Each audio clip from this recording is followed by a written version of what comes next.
because oftentimes when I think about counseling, I think about all of the misconceptions we have about counseling, right? I think that a lot of people think that counseling is a sign of weakness. People often go into counseling because they're in a crisis, or, mental illness is indicative of somebody failing at life. And I think that what we really need to talk about is mental health is something that can be treated. And I feel like those things shouldn't be preventative from people reaching out. Hey everybody, you're now listening to Cup of Queens with Paige and Saray, and we are talking with Misty Ibach, who's Mrs. North Dakota International and a board-certified licensed professional clinical counselor and a board-certified licensed addiction counselor. Misty is such a positive light. She talks with us about ways to manage your mindset and how pageantry has given her a platform to share her knowledge and passion to improve the mental health of others. She also talks with us about life lessons she's learned through pageantry and what she plans to do next within the community. So grab your cup and enjoy. Hello. Hello, ladies. How are you? Good. How are you guys? Good. Look how freaking cute you are all the time. Yes. You are just like glam all the time and so gorgeous. So gorgeous. I'm like, oh my God, I don't have enough makeup. Oh my gosh, I love it. I follow you too. I think you are amazing. I love that you guys are like best friends doing this podcast. I was so excited when you asked me to interview me. It just like, I feel I just actually got off work too. So I got home, I got everything set up. I'm super excited to be here. Oh, I can't wait. I know. I was telling Paige, I was like, Misty just does so many cool things. And I feel like we'll be able to talk with her just endlessly about all the different things that you do. So we're excited for this. Oh, well, I love that. Thank you. And thank you again for having me today. I'm really excited to share a little bit about my journey. Yeah, absolutely. So, I mean, kind of tell us, I guess, from the beginning, take us back, tell us about yourself, and then, of course, becoming Mrs. North Dakota International and all the fun things you have going on. Yeah. So I'm a mother. I have an 8-year-old daughter, Stella. I'm also a wife to my husband, Nick. We've been married 12 years now, 12 years. And we live here in Fargo. I'm a mental health and addiction counselor. I actually have been serving in this field now for almost 11 years. So it's been really exciting. I think for me, it's just a way to give back and serve our community. And it really aligned with where I wanted to take my mission with Mrs. North Dakota International. I feel like for me, I've never done pageants before in my life. I'm 36 years old. I didn't grow up in pageantry. I had no idea what this looked like. But for me, it was another avenue or just a vehicle to be able to spread my message, to share more with the masses, to impact more lives. I knew that I needed just like a giant microphone to get my message out. And pageantry was never on my radar. It was never on my radar, you guys.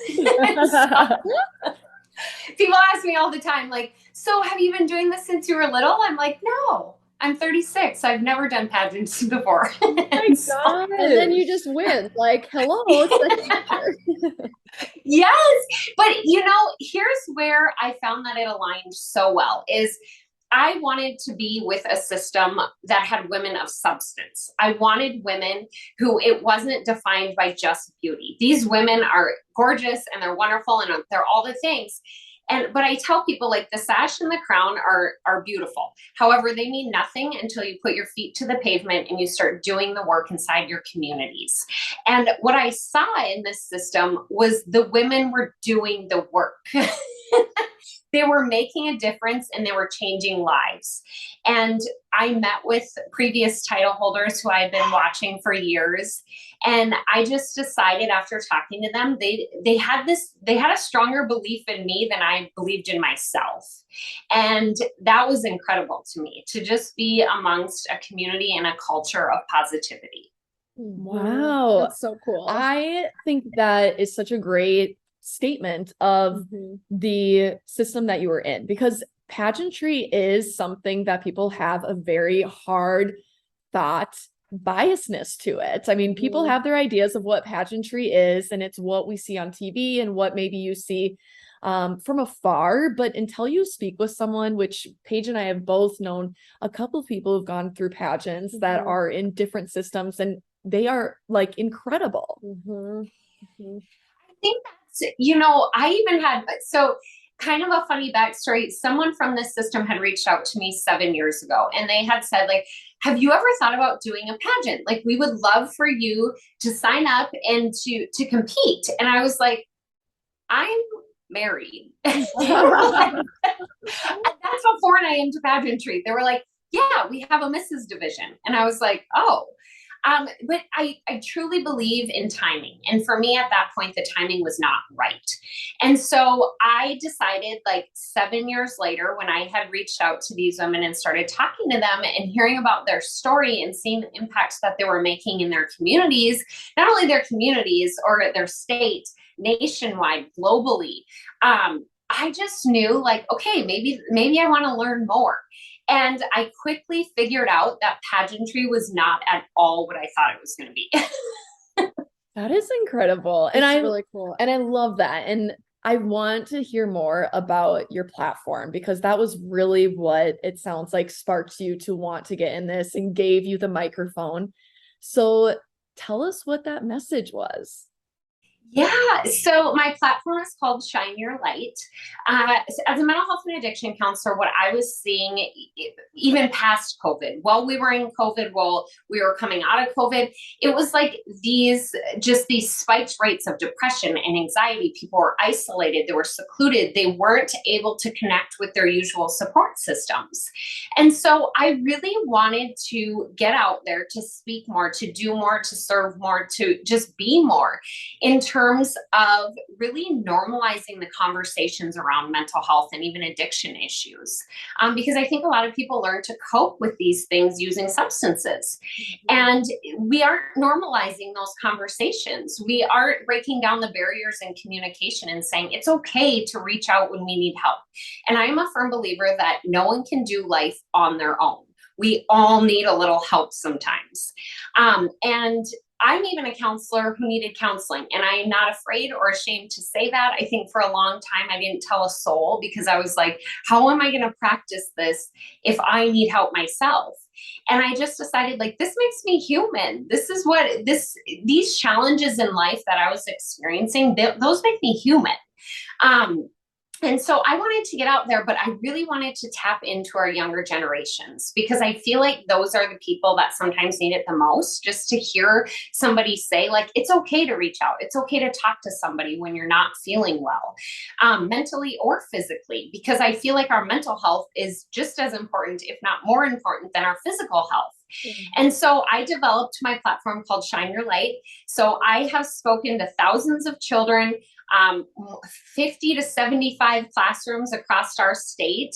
And really what I'm doing is I'm going inside the classrooms and I'm talking to kids about the fundamentals of building self-esteem and confidence and just everyday healthy coping skills. So inside these small workshops, we really teach children how to turn their thoughts into these powerful mindsets. And I think for kids, that was really important because our self-esteem and how we feel about ourselves is ultimately impacting our mental health.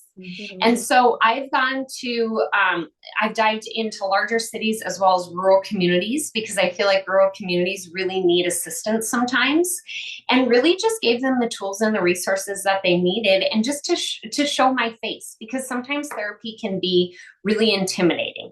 But I think when a counselor can step into a room and you can kind of soften that communication a little bit, I think that kids are more apt to reach out and say, like, okay, she's a normal person. Like, she's somebody I can talk to.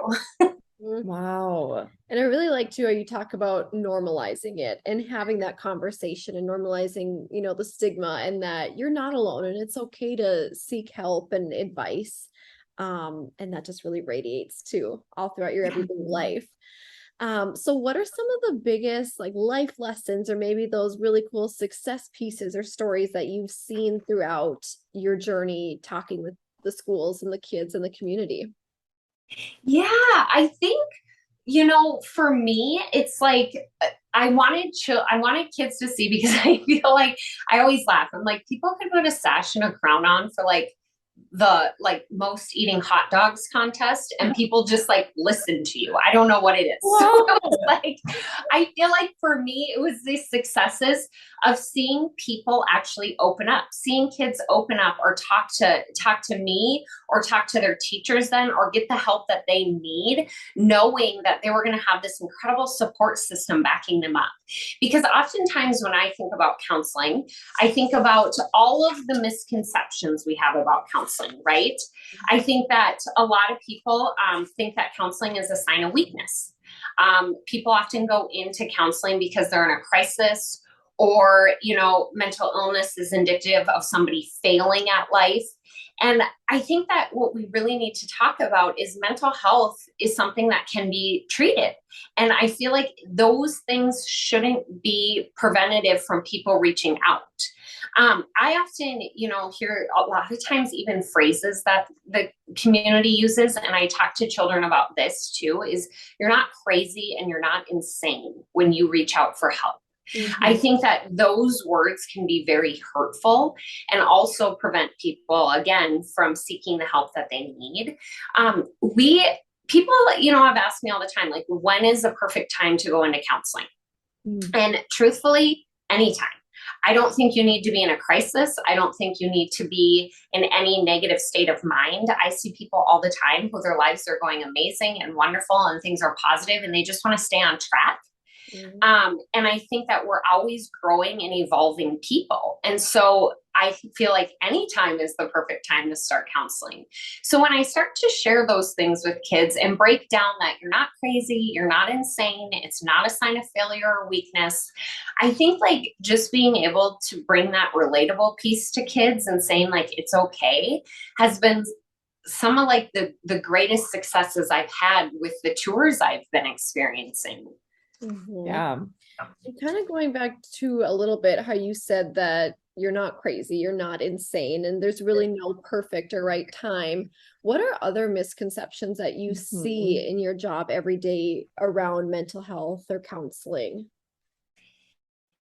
I think one of the biggest challenges is a support system. I think a lot of people who enter therapy are really scared to share with others what they're experiencing. And what I always talk about to people is you don't need like 50 friends and you don't need to go share with everyone what you're struggling with or, the help that you need. I believe in the power of one. So if I'm going to be that person for someone else, that's okay. I work with a lot of college students who come in and maybe they're starting med school and they just want to learn to talk about anxiety around tests, or they want to learn how to use time management skills. I work with, adults who have struggled with chronic depression. But the misconception is, mental illness isn't always about, it being chronic or forever. It can be treatable. We just have to have, the support and the tools and the resources to get the help that we need. I spoke to someone today who has never been in counseling and has struggled with depression for 10 years by themselves. And I think my greatest success was when he looked at me and literally said, I am so happy to be here today. You are someone I just needed to talk to. And that to me is I don't need to move mountains in every session. I just need to be there to listen when somebody needs it. Yeah, that would be so rewarding. And I'm sure when you get to speak to youth and children and really kind of help build that foundation of our next generation of mindset and healthy living within your mental state, that has got to be so rewarding. But you mentioned that when you do meet with these classes, these schools, you give them a little bit of tools. And I think those tools could be super beneficial to even us adults. So do you have any that you can share just within our conversation today?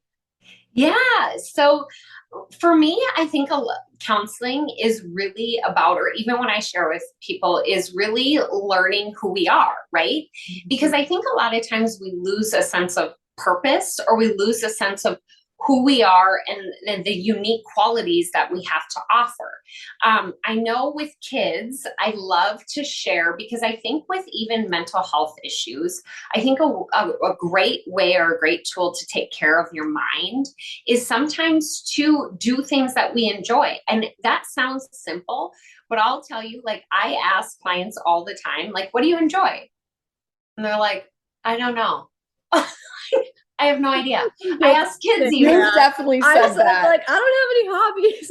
Yes. But I have said So that. that's, and that's what I tell kids even, like, what do you enjoy doing?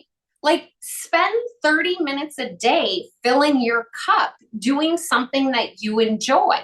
Because I feel like a lot of times people are givers. So we give, and we start losing steam because everyone's kind of like sucking our cup dry, right? So we start to lose that energy, and we start to lose that sense of purpose or meaning, because we're always just giving to other people. And so it's like, what do we do? And I talk to kids about this a lot, what do you like? What do you enjoy? What can we do for 15 to 30 minutes a day, filling our own cup? Is it reading? Is it walking? Is it spending time with friends? Is it, kids these days love video games. Is it zoning out on a video game? But I'm a true believer in finding yourself, and your purpose is finding things that you love and that you enjoy. Because, even for kids, journaling. Take 10 minutes each day to just journal your feelings. They don't have to make sense. They don't have to be in paragraphs. I never ask people to write like an English paper for me. I'm like, get up in the middle of the night, and if you can't sleep, write down your feelings and let's talk about them. They don't have to make sense ever, but that's just how you're feeling. You just feel. So I think for kids, and we work a lot on building self-esteem and confidence. And so we talk a lot about how to give compliments and how to receive them. Because if you've ever noticed in human nature, and we're women, we tend to say things like, oh, I like your shoes. And then we instantly retract and say, I like your shoe. But we never just sit there and like accept the compliment. Thank you. Yeah. Thank you. And so it's like, we never just accept the compliment and truly feel that. So I work with kids a lot on emotions and feelings, filling their own cups. Kids are just mini adults sometimes, and mini humans. So they need to do sometimes the same things that we do. Totally. That's so interesting. I've never really thought about that, but even today when I walked in and you're like, oh, I like your dress. I'm like, oh, I like your top. Yeah, that's like, exactly what we did. Yes. But I think I do that every time. Every time. And it's just like, habit. Exactly. Yeah. Habit. Yep. Interesting. Yeah. What are certain things that you do that really fill your cup and that you enjoy? Because I think it's always fun to hear what other people like to do. Yeah. So I think for me, I do a variety of things. I'm a firm believer on you set your intentions for the day with your morning routine. So if you wake up frazzled and like in a hurry and in a rush, typically your whole day will be frazzled, in a hurry, in a rush. So I'm a firm believer on morning routine, and that is how I set my intentions for the day. And so I work out every morning at 5 a.m. with a group of girls. And I feel like that is what energizes me. And that's truthfully what I feel just gives me that extra step I need in the morning to know, like, okay, I'm proud of myself. I got up, I did it, I accomplished what I needed to, and now I'm in the right headspace. I love, if I'm being honest, like I'll be very honest, I am not super domestic. My husband does all the cooking. We both share in the cleaning responsibilities. However, he is very, very surprised, and I think very happy lately that I've started this like plant collection. I have a best friend who gave me a plant, and I feel like it's my way of like just like having, I don't know, it's weird. Like when I have plants in my house, I feel like I have more energy in my house. And for me, it's a good way to just take care of my mental health. Like I water my plants. My husband came home and was like, you have plants? He's like, You're like, yeah, what about them? yes. So, but I love tending to my plants now, which I never in a million years thought I'd say. I love exercising. I love sunlight. I think for me, sunlight is so important because we don't get enough of that in the winter. So if it's going outside and walking or just sitting on our back like patio, and really just like meditating or reading. I am with clients 8 hours a day. So sometimes when I get home, it's like, I don't want to talk to anyone. Yeah, I can imagine. Literally. Yeah. I just want to like sit in a good book. I don't watch TV. I don't feel like I have the attention span to watch TV. So like people always ask me what I watch and I'm like, I don't know. Like, so the TV's on. I don't know what's on it, but like, but I feel like I found purpose in connecting with positive women through working out in the morning and just really elevating that element to my life. And for the past 5 years, if I don't work out in the morning, I don't feel like my day goes well. Movement is so important. We've talked about that a lot. I definitely don't do it every day at 5 a.m., but I try to do some throughout the week. Yes.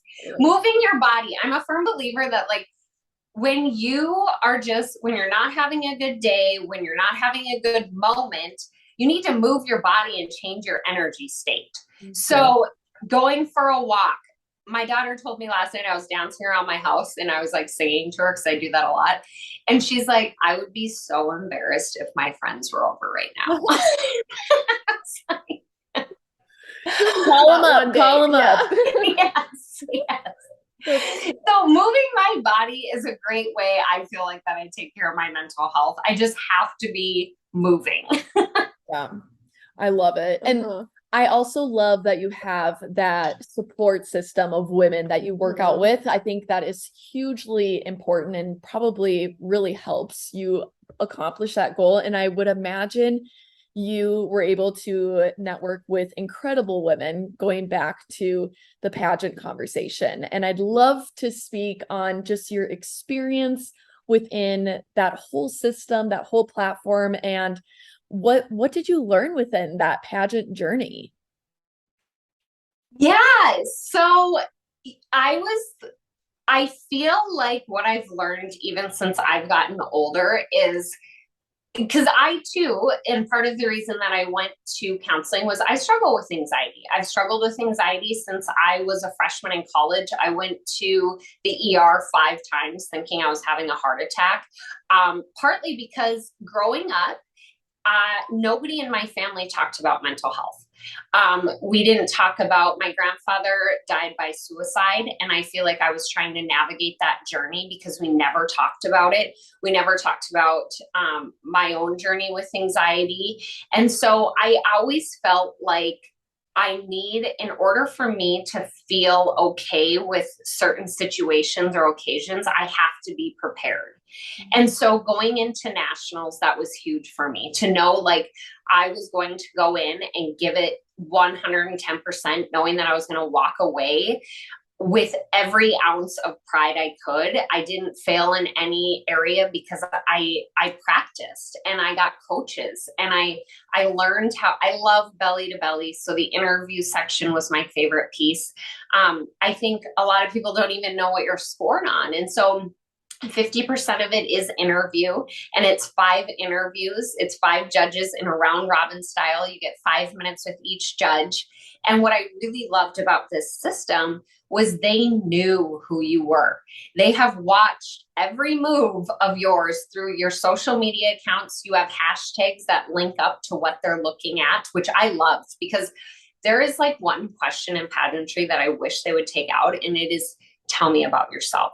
Because, and this is why I say that, because I feel like when I go into an interview with these people, they should know who I am. Like, they shouldn't have all of these random off the wall questions that we're just wasting time on, you know? So it was like, I wanted them to know who I was and what my platform was. And so, because I've been doing the work, right? Like, I've been doing the work, and I feel like I just wanted them to know that. So I walked in and it was like game on. These judges like knew everything front to back. Wow. They had watched me, they had known my platform, and they just wanted to know if I was crowned, what my 12-month plan was. And they asked me tough questions like that I thrive on, I feel like. But they because it's challenging to me. I didn't want like, what's your favorite color and why? Like, That's silly. Okay. yeah, I wanted tough questions. And so I prepared for it with a coach. So I trained with a coach. Mrs. International 2020, Ashley, is one of the most incredible humans. She's really been a mentor to me. It's really kind of cool that North Dakota won the entire international pageant now, twice as Mrs. and once as Miss. They very much recognize the hard work that people put in here. So 50% of it was interview, 25% gown, and 25% fitness. I had no idea how to walk on a stage. I knew at 36, I loved that we weren't doing swimsuit. I was all about the fitness wear. But I knew that I wanted to go in and I wanted to prepare and give it 110%. So, but I also knew that when I got there, I wanted to buddy up or become good friends with women who weren't going to be complainers, and they were going to level me up all week. I wasn't going to gravitate towards people that I needed to help or fix, or was just going to experience all this negativity during the week. And I had been following a lot of these women. I'm not going to lie. Like, I knew a lot of their platforms. But I knew the women that were going to level me up. But when I got there, I was like, well, all 53 of them are going to level me up. Like, that is awesome. Yes. Great.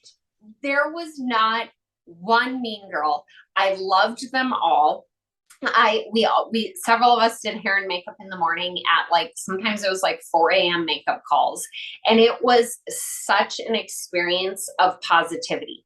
Every single female there was cheering one another on. They were motivating each other. My best friend who I met there and I still talk to every day won it. And so she's never done pageants before. I went into it knowing like, I just want to have a good experience. I don't want to put all this pressure on me to win. Like, I wanted to win. I was there to win, but I also knew that I was not the only woman there who was giving back and serving, making an impact and changing the world. Mm-hmm. So I wanted to just experience that and take it all in. And so Sandy is her name, who won. She is amazing. And when they both called us up to top 15, so I made it into top 15, and I was like, you know what? Like, right now, I remember like standing there and just being like so proud, like, this is what I wanted. And then like, I see even like my husband, because the system is very family focused. And so your husband walks you out on stage. Wow. And yeah. And so it was like in that moment when I'm turning around, I see him on the stage, and it's like, I'm trying so hard not to cry, but it's like, they recognize that you wouldn't be there without your spouse's support. Mm-hmm. So why not include them in on everything? Because if your spouse isn't there supporting you, this will never work. It just won't. And so they wanted to recognize him. And so each husband walked you out on stage. I was so excited when Sandy won. We talk every day. We're collaborating on projects. She's going to have a great year. And so I really feel like where I was at in that journey was meant to be. Mm-hmm. Gosh, that's just incredible. Sounds so fun and so rewarding. And it's such a great viewpoint of pageantry and what it is. The fact that you totally took us on a roller coaster, saying not one of them was going to complain or bring me down. Like, that is incredible. Yes. And I think I grew so much. Yeah. You know, I grew so much as a person, because I think like what I learned in this journey is, you know, I feel like I want to say I take pride in always being around positivity. Like, I don't like to align myself with negative people or negative energy. but I learned that people will judge you, and to make peace with it, Not everybody understands in life. There's, you get to be a winner despite what others think of you.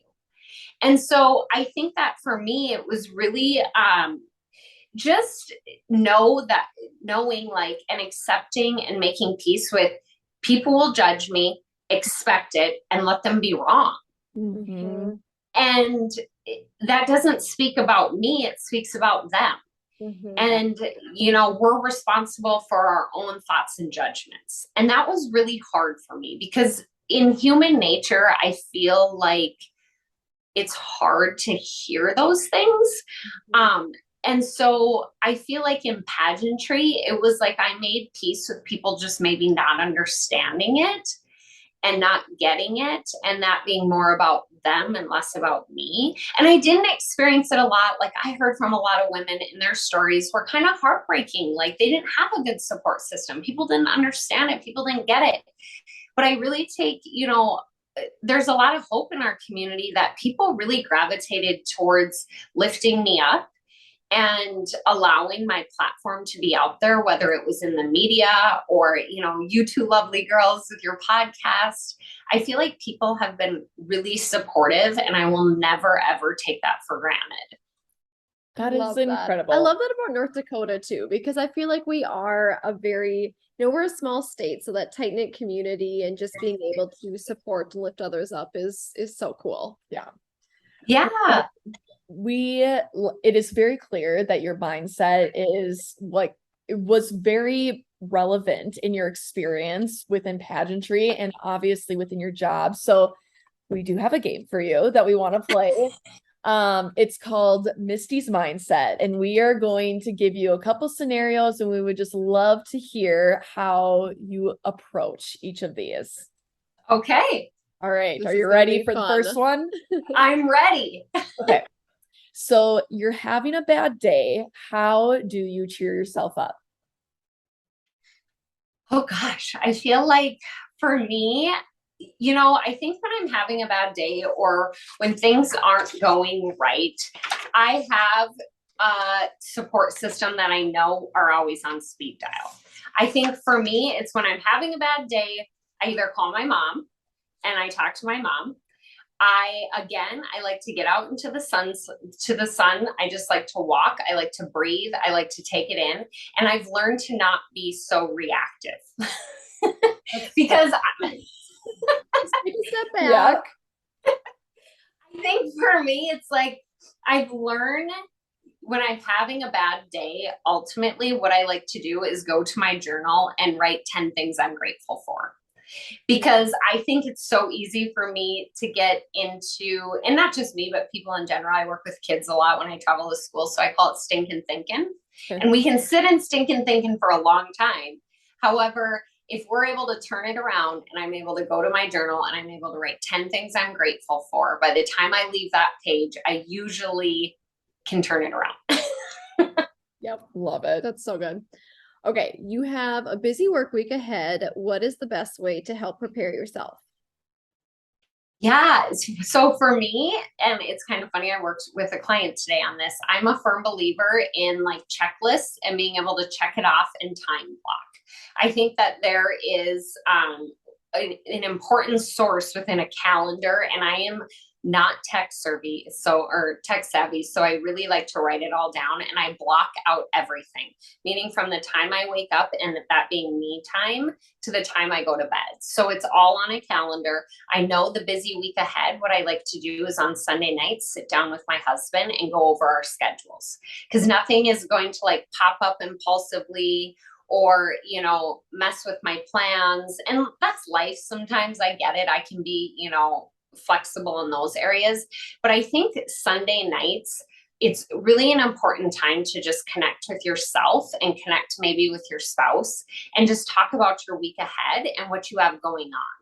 And then, writing it down in a calendar and blocking those things out. I block out my workouts. I block out my, my daughter's schedule, my husband's schedule. And that way I'm not going into it like super frazzled or like, what's going on or where are you at or what are you doing?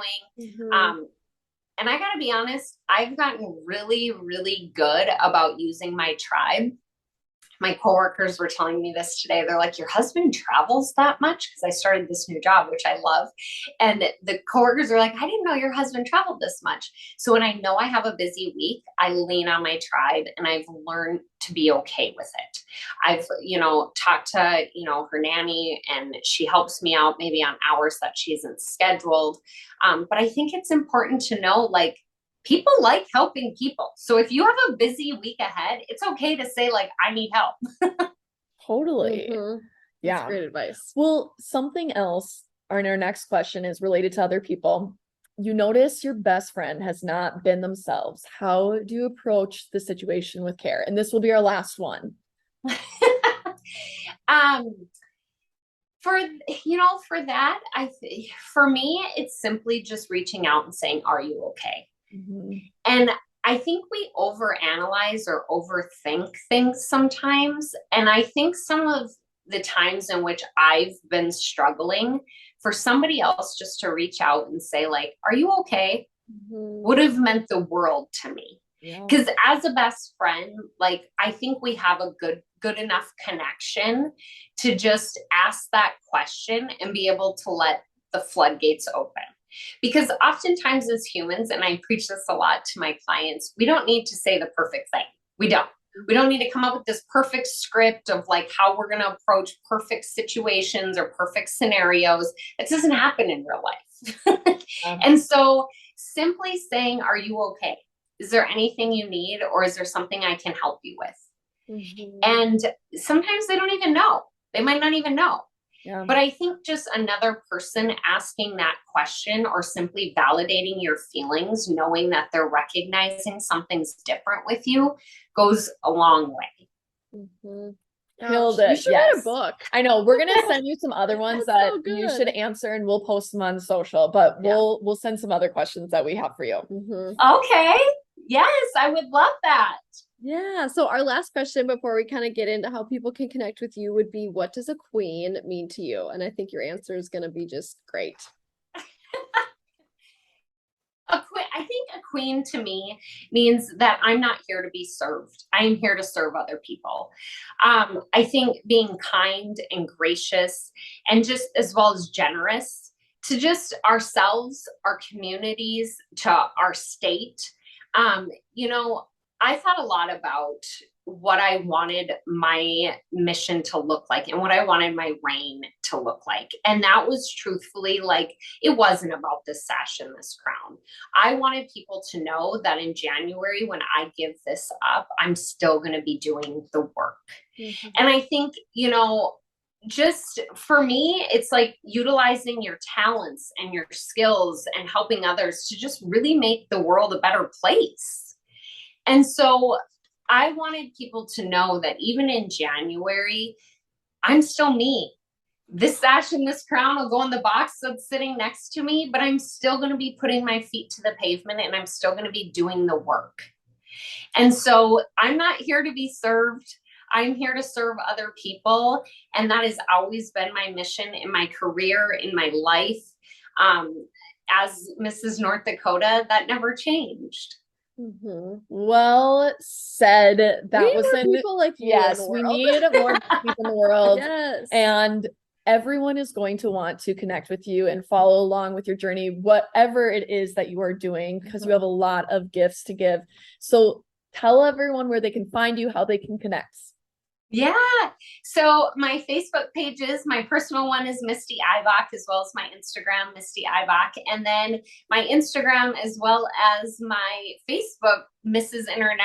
North Dakota International. And so you can follow along on my journey. I shared a lot about, the work that I give, or the work that I do, but also just pageantry in general, and kind of breaking those stigmas and letting people open up and step into my world. And so Mrs. North Dakota International and then Misty Ibach are my personal pages. Perfect. Well, we'll link everything, so it's super easy for people to find and connect with you. Yes. But you absolutely Thank you. Thank you. This was so great.